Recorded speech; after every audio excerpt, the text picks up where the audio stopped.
Good morning students. आज हमने जो करना है डेवलपमेंट ऑफ फीदर। कल किया था types of feather of pigeon, आज करना है development of feather of pigeon.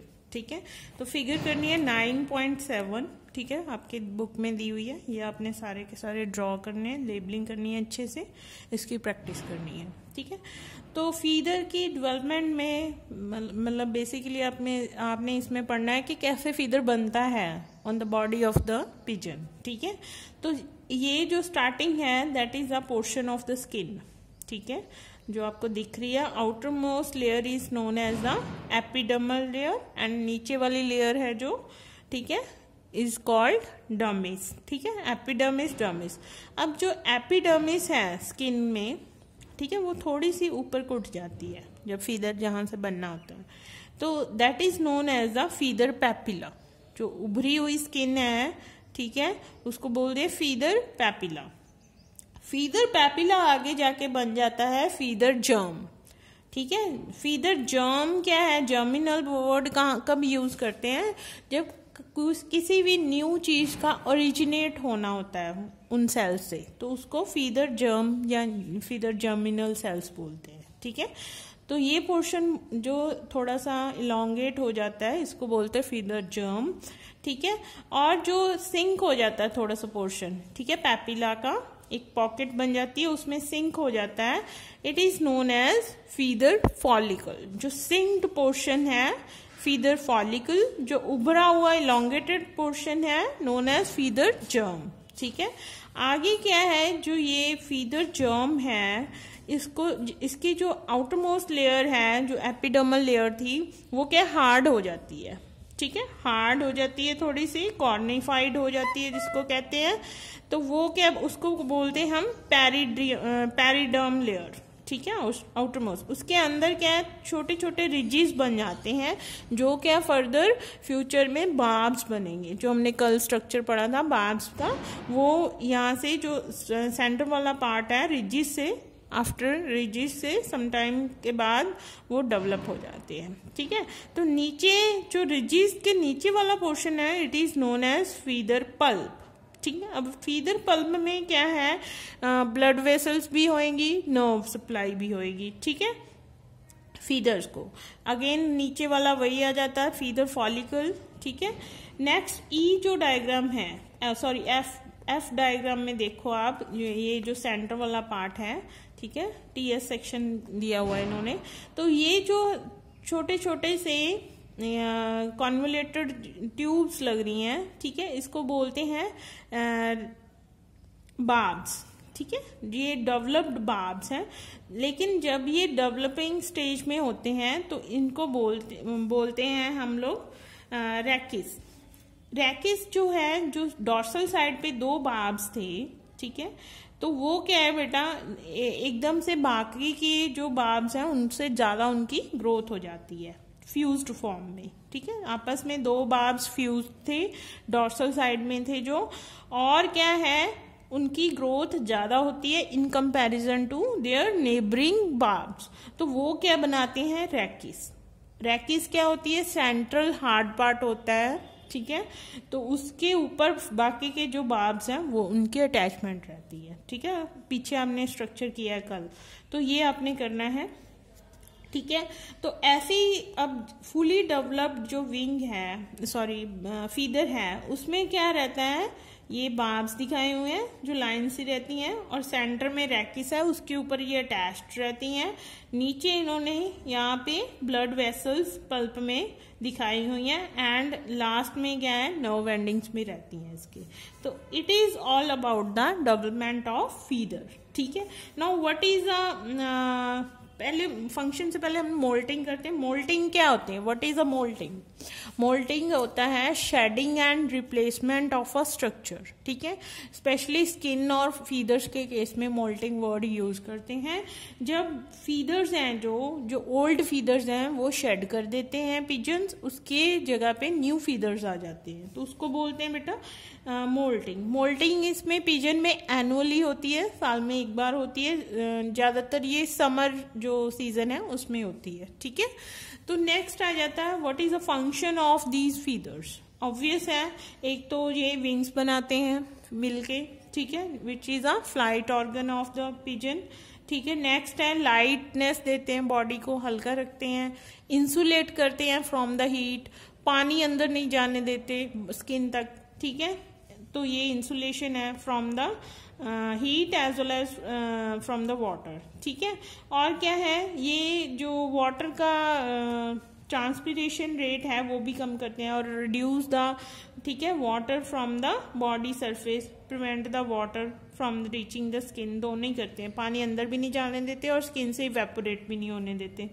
Breaking and steering, जब फ्लाइट करते हैं, ठीक है, जब उसने लैंड करना होता है पिजन ने जमीन पे, तो ब्रेक की तरह भी काम करते हैं ये फीदर्स, ठीक है, रेजिस्टेंस प्रोवाइड करते हैं इन द एयर। और स्टीयरिंग क्या है, हवा को चीरने के लिए, और चीर के जैसे उसमें से निकलना है फ्लाई करने के टाइम पे भी हेल्प करते हैं, ठीक है। और लास्टली ये कलर भी देते हैं बर्ड को, ठीक है, जो फीदर्स का कलर है वही बर्ड का कलर होता है। तो ये सारे फंक्शंस हैं, इसमें से आपने कर लेने हैं। तो नेक्स्ट है स्केल्स। स्केल्स ज्यादा बॉडी पे नहीं रहते, फीदर्स के ज्यादा है नंबर, सिर्फ उसके जो डिजिट्स हैं, फीट हैं, उसके ऊपर थोड़े बहुत स्केल रहते हैं, ठीक है। नेक्स्ट टॉपिक है जो हमारा फ्लाइट, क्या है, कैसे किस किस तरह से वो फ्लाइट करता है। एक तो है ग्लाइडिंग। ग्लाइडिंग में क्या है, एक पर्टिकुलर हाइट उसने अटेन कर लेनी है पिजन ने, फिर उसके ऊपर क्या है, वहां पे स्पीड भी अटेन कर ली, हाइट भी अटेन, उसके बाद वो मूव नहीं करेगा विंग्स अपने, ठीक है, उसके ऊपर ही जैसे तैरना होता है हवा पे, ठीक है, तो वो उसको बोलते हैं ग्लाइडिंग, जैसे गिर्द भी करते हैं ये, ठीक है, ग्लाइडिंग। नेक्स्ट आ जाता है टाइप ऑफ फ्लाइट में सोरिंग। सोरिंग में क्या है कि वैसे ही जैसे गर्म हवा ऊपर उठती है, उसकी वजह से उसकी गर्म हवा की जो ऊपर उठना है उसको वो यूज करता है पिजन, ठीक है, अपनी फ्लाइट में। तो एक पर्टिकुलर हाइट के ऊपर जाके बेटा वहां पे ये अपने जो मूवमेंट है विंग्स की, वो इनविजिबल मूवमेंट्स होती है, हमें नहीं दिखाई देती कि वो मूव कर रहा है, फ्लैप कर रहा है, लेकिन हल्का हल्का सा वो बैलेंस करता रहता है अपनी बॉडी को with the help of their wings, ठीक है, और ऐसे उड़ने को सोरिंग कहते हैं, ठीक है। नेक्स्ट है फ्लैपिंग। फ्लैपिंग वही है, विंग्स को कंटिन्यू हिला के ऊपर नीचे डाउन स्ट्रोक अप स्ट्रोक लेके उड़ना, जो नॉर्मली स्मॉल हाइट्स पे जो जब ये पिजन उड़ते हैं, बर्ड्स उड़ते हैं, तब ये फ्लाइट जो है, फ्लैपिंग फ्लाइट है, वो यूज करते हैं मैकेनिज्म, ठीक है। तो ये तो है types of flight present in the pigeon. Next है बेटा एडेप्टेशंस फॉर फ्लाइट। अभी एडेप्टेशंस में क्या है, इसका अगर हम लोग देखें बॉडी में क्या क्या चेंजेस आई हुई हैं बर्ड्स के और स्पेशली पिजन के, ठीक है, ताकि वो उड़ सके इजीली। तो इसमें सबसे पहले आ जाता है स्ट्रीमलाइन बॉडी। स्ट्रीमलाइन बॉडी में क्या है, एंटीरियर जो हेड है वो भी पॉइंटेड है, टेल है वो भी पॉइंटेड है, ठीक है, तो स्ट्रीमलाइन बोलते हैं, बोट शेप बॉडी है इसकी। तो इस तरह की शेप को जब वो हवा में उड़ता है पिजन, तो मिनिमम रेजिस्टेंस मिलता है और इजीली वो फ्लाई कर सकता है। एक तो ये अडेप्टेशन है।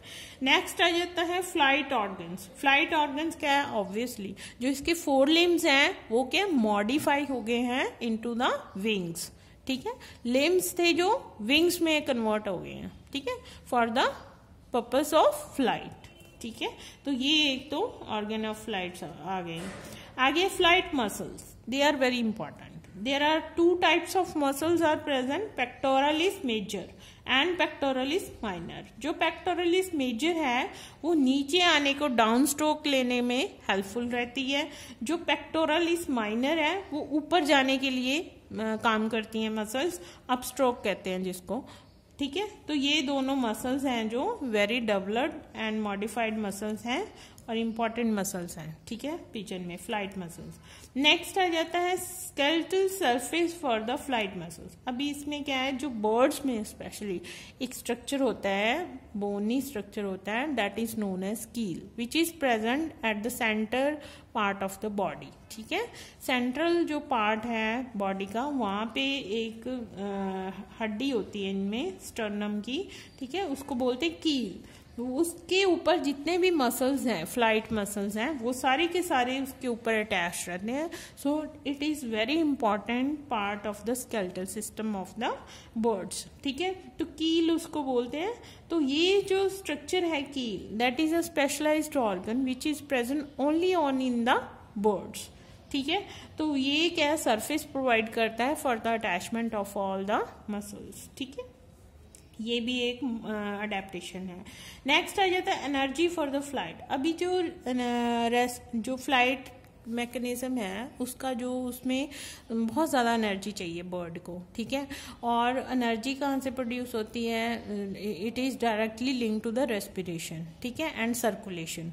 तो जो बर्ड में सर्कुलेटरी सिस्टम है, आगे हम लोग डिटेल में भी पढ़ेंगे, और रेस्पिरेटरी सिस्टम है, वो बहुत अच्छे से डेवलप होता है just to meet the high need of energy for the flight. ठीक है, तो सर्कुलेटरी एंड रेस्पिरेटरी सिस्टम भी काफ़ी अच्छे होते हैं इसके बर्ड्स में, क्योंकि उनको एनर्जी ज़्यादा चाहिए होती है. नेक्स्ट आ जाता है लाइटनेस. लाइटनेस क्या है? जो इसकी बोन्स है वो न्यूमेटिक बोन्स है. न्यूमेटिक बोन्स का क्या मतलब है? पोरस बोन्स है, उसमें हवा रहती है बोन्स में, थोड़े छोटे छोटे पोर्स हैं. जैसे हमारे सॉलिड बोन्स होती है ऐसी नहीं होती बर्ड्स की. तो पोरस और you can say pneumatic bones हैं all along the body.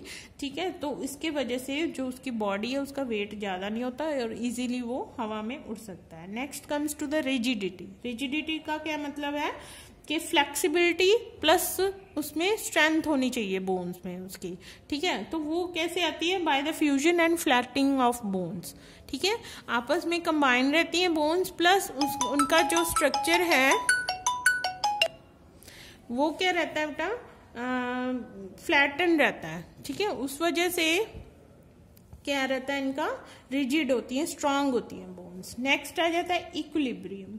Equilibrium में क्या है? जो लाइट वेटेड ऑर्गन्स हैं वो जो बॉडी के अपर पार्ट है उसमें रहते हैं, और जो हैवी वेटेड ऑर्गन्स हैं वो नीचे रहते हैं.